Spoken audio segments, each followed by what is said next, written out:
こんにちは。絶賛乳がん治療中。でも山々も終わったみーばばです。はい。おかげさまでこうして抗がん剤今3クール目突入してるんですけど、毎日元気、9割肝臓がん化してるっていうのにかかわらず肝臓の数値正常値でめっちゃ元気っていう、これには主人はびっくりポンっていうぐらい元気な私なんですけど、そんな私が抗がん剤副作用軽減のために日々意識している第5選を今日は発表したいと思います。はい。では早速行ってみましょう。1つ目、抗がん剤投与時の副作用予防。全身冷やしまくってる。以前の動画で紹介させてもらったんですけど、またちょっと簡単に説明しておくと、抗がん剤って血流に乗っていくから、血流がいいところにはよく行くんだよね。で冷やすことによってその部分が血流悪くなってそこには行きにくくなるっていうことで、まず冷やしてる部分、頭、目、手、足、あと氷舐めながら。で一つずつちょっと理由言っていくと、頭は脱毛だいぶ進んでて、今もウィッグ、断髪式もこんな感じでやって、すっきり坊主ライフ楽しんでるんですけど、脱毛を防ぐためっていうよりかは、次生えてくる時にやっぱり冷やしてた方がその回復も早いとか、そういうのもあるみたいで、私は頭冷やしてます。病院によってはそうやって機械があって借りれたりするみたいなんですけど、私の行ってる病院もあるけど、ちょっと台数がもう借りなくて帰れないってことで、私は自分で頭冷やすやつを用意して、この頭冷やすやつ6個6個買って、でそれをもうカチカチに冷やして30分おきぐらいにこう変えてっていうのをやってます。目も6個用意してて順番に。でこれ目はなんでかって言ったら、抗がん剤って私結構ドライアイが進んだりとか、あとやっぱり眉毛まつげの脱毛の防ぐ効果だったりとか、あとさっき言ったような髪の毛と一緒で回復の速さっていうのにもつながるみたいやから目冷やしてんねんけど、眉毛とまつげは結構遅いみたいやねんけど、頭に比べたら。でも私比較的残ってんちゃうんかな。どう？ピント合わんな。まつげ比較的残ってるかなとは思う。でもちょっと薄くなってる。はい。で、手足冷やすのは私病院にも用意してくれたやつで冷やしてるんですけど、手足のしびれ予防のために。で、今のところ私はそんなに出てない。手先のしびれだけ最初ちょっと出てんね。でその時先生勧められたこのきつめのゴム手袋をすることで圧迫してより血流悪くするっていうので、これをつけて冷やしてってダブルでやってて、プラス先生が予防で出してくれたのがこのビタミン B12 エチコバールっていう薬やねんけど、副作用とかほとんどない薬で、サプリでビタミン B12 取ってもいいよって言ってもらってんけど、試してみてんね、ビタミン B12 のサプリと。やっぱりこっちの方がしっかり効いてる感があったから、私は結局サプリやめてこの薬で副作用軽減のために飲んでる。で今ね、なんか手先しびれ全くなくなってん。なんかこれ1回なったらずっとなるらしいねんけど、回復したやった氷舐めながらなんは味覚障害予防のため。おかげさまで味覚障害も出てない。口内とかもできてない。なので抗がん剤投与時私めっちゃ忙しいね30分おきにこう変えて、目も変えて。前ね、目やってなかったらね、そんなしながらも韓国ドラマちょっと iPad で見たりとかしてそれなりに楽しめてんけど、抗がん剤投与中けど今もう目も隠しちゃってるもんやから、もう音楽だけ聴いて、あとはせっせと30分おきにこう変えて結構忙しくしています。補足でこの時もう冷え冷え、全身冷え冷えやから 99% 電磁波カットの電気毛布と秋冬用のレッグウォーマーつけて、温めれる部分は温めながらやってます。はい。じゃあ次、2つ目、デトックス。これはもう先生に抗がん剤投与後はもうデトックスが大事って言われました。抗がん剤やったら次はもう出すとにかく出してって言われて、なんか効かすために置いといた方がいいんちゃうかとか、そういう考えもあるみたいねんけど、先生によっては。でも私の主治医の場合はそれで副作用が出てしんどくなって抗がん剤続けられない方が良くないから、副作用ちょっとでも出ずに元気に続けられることが大事。水たくさん飲んで、特に抗がん剤投与直後の 2,3 日は水いっぱい飲んでどんどん尿で出してって。基本抗がん剤って尿と汗で出るみたいね。だから私通常時で水4リットルぐらい日常飲んでるね。で意識して飲むこの 2,3 日は5リットルぐらい飲んでる。これはね先生からしてもびっくりな量らしくって、それのおかげで肝臓も元気なんかなって言われるぐらいびっくりみたいねんけど、先生が別に4リットル5リットル飲めって言ったわけじゃなくて、私がもともともう4リットルとか飲んでる人やったから結局5リットルぐらい投与後の 2,3 日は飲んでるって感じ。そんなにね普段水飲んでない人日頃より多めにとってしっかり尿で出すってことを意識する。で私もそうしてます。はい、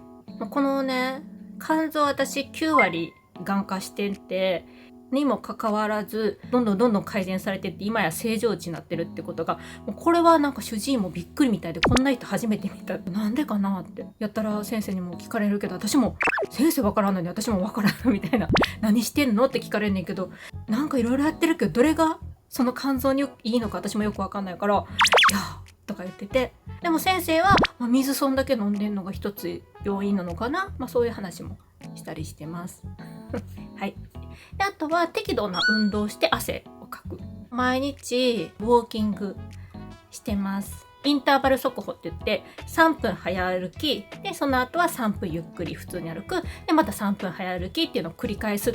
インターバル速歩っていう歩き方で、だいたい1日20分ぐらいは家の周りウォーキングして、3日に1回はちょっと軽く筋トレでスクワット3、40回してるかな。適度な運動をしてます。じゃあ次3つ目、タンパク質をしっかりとる。タンパク質はもう抗がん剤治療中とか関係なく基本人間にめっちゃ大事。髪の毛や肌や内臓やとかもほとんどの材料、血液の材料にもなってるのがタンパク質やから、タンパク質しっかり取れてないとどんだけ他の栄養とっても吸収ちゃんとされないって言われるぐらいタンパク質は必須けど、それはもともと知っててプロテインをちょこちょこ飲んだりもしたり、タンパク質普段からしっかり取るように心がけててんけど、主治医に抗がん剤始める前に言われたのが、とにかくタンパク質しっかりとって、なんならもう栄養補助食品のプロテインで取ったらいいよって勧められたぐらいでね。最初に言っておくと大前提に基本の食事が絶対大事、その上での話だから、先生もタンパク質でお腹いっぱいになるようなことはせんといて、プロテイン飲むのは食後か食事と食事の間にして、食事がプロテイン飲むことで減るようなことをしないでっていう風に話してて、だから基本の食事が大事なのは大前提。やっぱりね食事からは取りきれないぐらいタンパク質ってすごい量、必要やったりするから、私は抗がん剤治療始めてからしっかりプロテインでも取るようにしてます。でこんな感じで、これはアイハーブで買ってるやつ。以前はね植物性プロテイン入ってんけど、結局は動物性プロテインのが吸収がいいとか、なんやいろいろ調べた上で私は納得して今動物性のメインで取ってんねん。これも概要欄にリンク貼っとこうと思うから、気になる方はこれアイハーブで買ってて、量がね結構飲む。この大きいスクープがついてんねんけど、こういう風に軽く1杯で 20g ぐらいねんけど1杯半ぐらい取ってる。最初は 20g 朝昼晩取っててんけど、血液検査とか見ててやっぱりまだタンパク質少ないねってことで1杯半を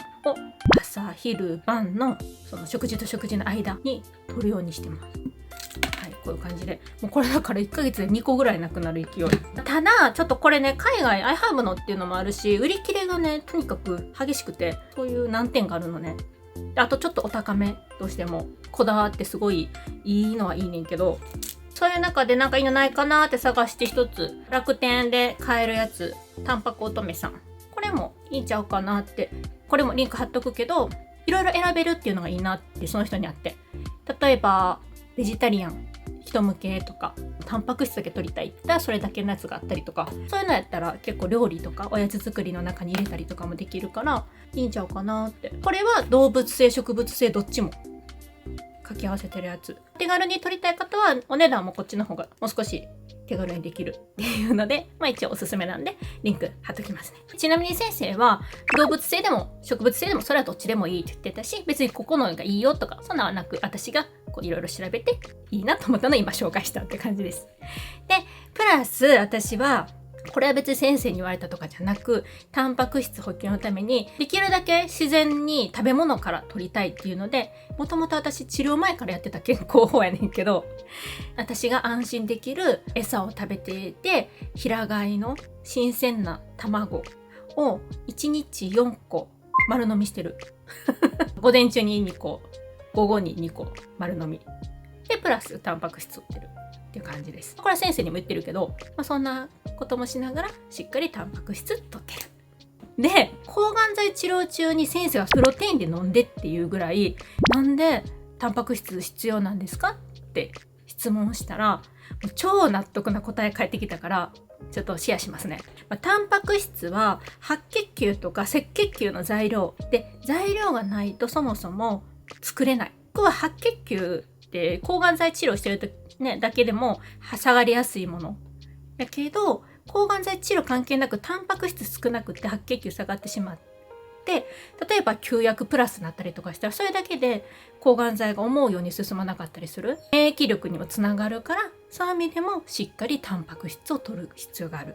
白血球を下げないためと、貧血にならないため。これは何でかって言ったら、ヘモグロビンの材料になるのが鉄とかビタミン B12 とかやけど、タンパク質も必須やねんて。タンパク質もないと血は作れない。血液成分の材料になるもの。もしヘモグロビンが減って貧血症状が出たらどんな症状が出るかって言ったら、息切れ、だるい、寝たきりとか。で、この症状って抗がん剤でしんどくなっても出るような症状。もし貧血の予防できてなかったら、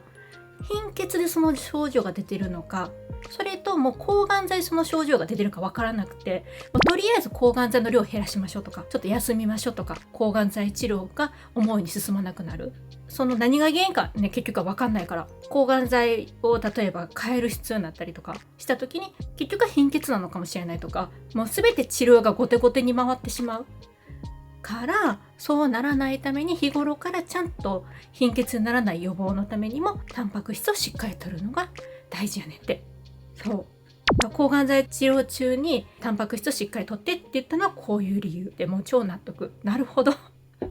それはそうやなって。何でもかんでもつい抗がん剤治療中って抗がん剤のせいにしがちやから、そうならないためにも。で、やっぱり抗がん剤治療中でも元気でいれる体を作るのってタンパク質をしっかり摂ってる。はい、4つ目。手のしびれ防止。ちょっと手先しびれかけたって言った時に、これ副作用の軽減のためにやって、普通はね、一回手先しびれ出したら治らないっていうのが私は良くなったっていうのが、さっき話したビタミン B12 を取ることと、こまめに保湿をしっかりするっていうことはしてた。はい。シンプルにそんな感じ。はい。じゃあ最後、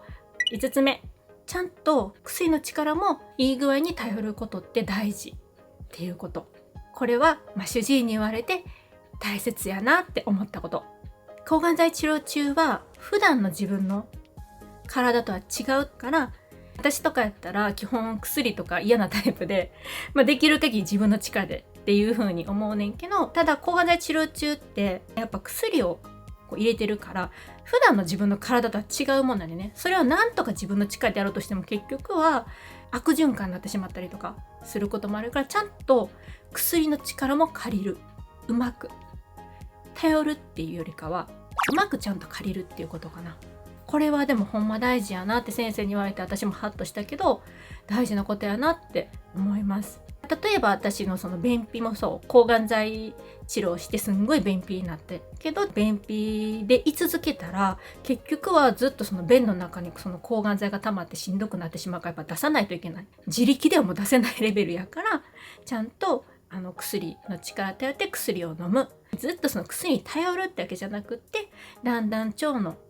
働きが戻ってきたら少しずつ減らして、でおかげさまで私はどんどん減らしていけてて、もほとんど抗がん剤直後以降はあんまり飲まなくてもいいぐらい腸の働き戻ってんねんね、おかげさまで。なんか頼るとかってよりかは、ちゃんとうまい具合に薬の力も借りる。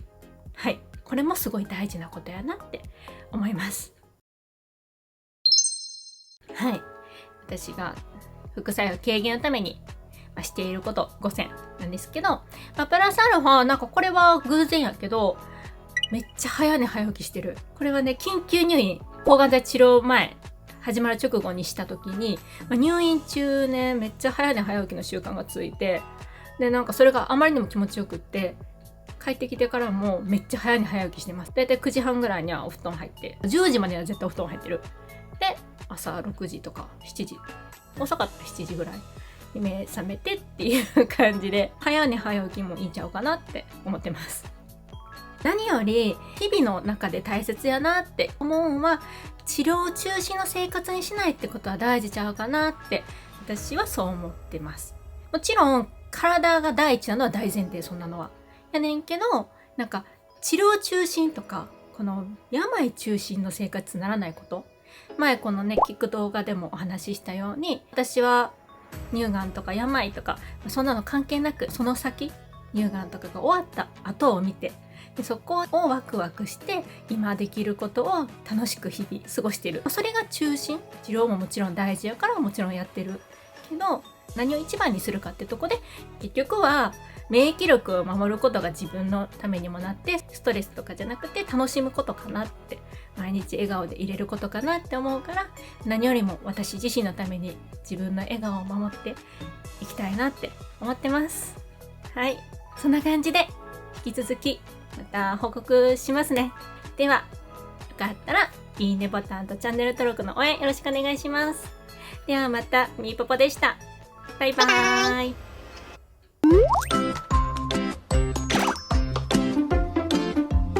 坊主ルック5選をお届けしたいと思います。くくってもいいな。デートの時はくくらずに。